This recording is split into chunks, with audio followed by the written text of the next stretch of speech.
카페에 가면 보통 뭐 드세요? 아메리카노 드시죠? 미국 사람들은 왜 그런 커피를 먹게 됐을까요? 한번 함께 찾아보시죠. 여러분 안녕하세요. 커피 찾는 남자입니다.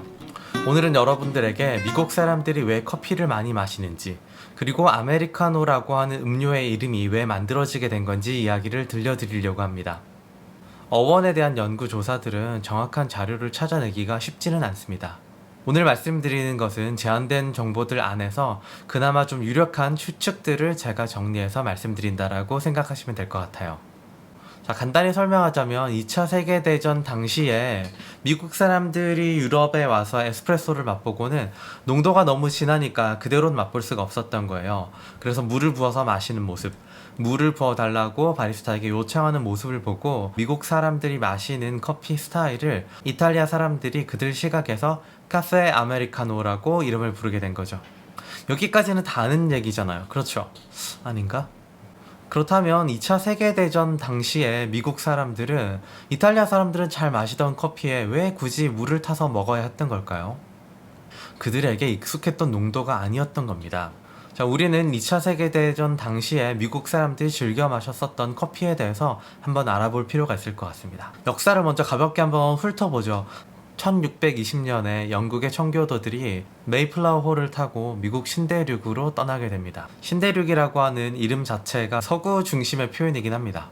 사실 신대륙으로 넘어온 영국인들은 커피보다 차를 훨씬 즐겨 마셨습니다. 그러다가 커피를 많이 마시게 된 사건이 하나 있는데요. 그것이 바로 보스턴 차 사건입니다. 1773년에 영국 수상이 미국 식민지의 상인들은 차의 밀무역을 못하게 하고 동인도 회사에게 독점권을 부여하는 관세법을 만들었습니다. 이에 너무 간섭이 심하다라고 분노했던 보스턴 시민들 중에서도 좀 영국에 반대했던 급진적인 세력들이 인디언으로 분장하고 항구 안에 정박하고 있던 동인도 회사의 선박들을 습격했어요. 2개의 배를 습격해서 342개의 차 상자를 깨트려서 모조리 바다로 던져버리죠. 영국 정부는 이 사건으로 식민지 탄압을 더 강화해서 보스턴 항 법안도 만들고 군대도 주둔시켜서 손해배상을 요구했죠. 그런데 보스턴 시민들은 거절했고 더 단합해서 대항했습니다.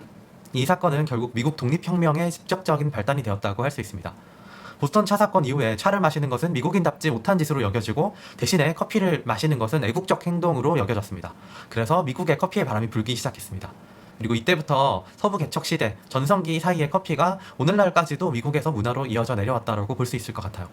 당시에 말을 타고 도시에서 서부로 이동하면서 그 사람들이 마셨던 커피를 한번 생각해보죠. 대부분은 로스팅 이후에 아주 오래된 커피라든지 혹은 오래된 생두를 들고 다니던 냄비에 대강 볶아서 이를 파쇄해서 깨뜨려서 마셨겠죠. 퍼콜레이터라고 하는 도구가 존재하기는 했었지만 역시나 썩 깔끔한 맛을 내주는 도구는 아닙니다. 아마도 이런 정도 수준의 도구가 아니었을까 싶어요. 그렇게 보면 당시 미국인들이 즐겨 마셨었던 커피는 당연히 오늘날 우리가 먹는 커피보다는 훨씬 더 쓰고 떫은 맛이었을 가능성이 높습니다. 그러다 보니까 자연스럽게 지나치게 쓰거나 떫은 맛을 약화시키기 위해서 물을 많이 타서 농도를 낮춰서 먹는 커피 문화가 시작되었을 겁니다. 에스프레소 머신은 이탈리아에서 약 1900년 초기 정도에 만들어졌는데 2차 세계대전이 열리면서 당시 미군들이 이탈리아에 가서 난생 처음으로 에스프레소를 먹어보게 되었을 겁니다. 아마도 상당히 연한 농도가 익숙해졌던 미국인들의 입맛에는 그 커피는 굉장히 진한 커피였을 것 같고요. 자신들이 마시던 정도의 농도로 커피를 만들려고 물을 탔겠죠. 그런 상황 속에서 아마 영어식으로는 아메리칸 커피, 그리고 이탈리아식으로는 카페 아메리카노, 카페 아메리카노 이런 식으로 불렸겠죠. 현대 아메리카노라고 하는 음료를 대중적으로 사람들에게 알린 건 역시나 스타벅스가 아닐까 생각합니다. 글로벌 커피 기업인 스타벅스의 제품명, 상품명이 되면서 상품명은 아무래도 간단해야 되겠죠. 그래서 아메리칸 커피라는 표현보다는 아메리카노라고 하는 이름을 붙인 것 같아요. 그 이후에 급속하게 커피 산업이 성장하면서 아메리카노라고 하는 이름이 전 세계에서 사용되게 됩니다. 이런 역사적인 배경 속에서 아메리카노라고 하는 커피가 우리들에게 가장 친숙한 커피로 다가와 있는 것 같습니다. 그러고 보니 열심히 얘기하느라고 웃는 걸 까먹었네요. 네, 죄송합니다. 다음번에 좀 더 웃으면서 얘기해 보도록 할게요. 오늘은 여러분들에게 아메리카노라고 하는 메뉴가 어떻게 시작된 건지 이야기를 들려드렸습니다. 여러분 커피 찾는 남자 구독, 알람, 좋아요, 댓글 꼭 부탁드리겠습니다. 네, 다음에 또 유익한 이야기로 찾아뵙겠습니다.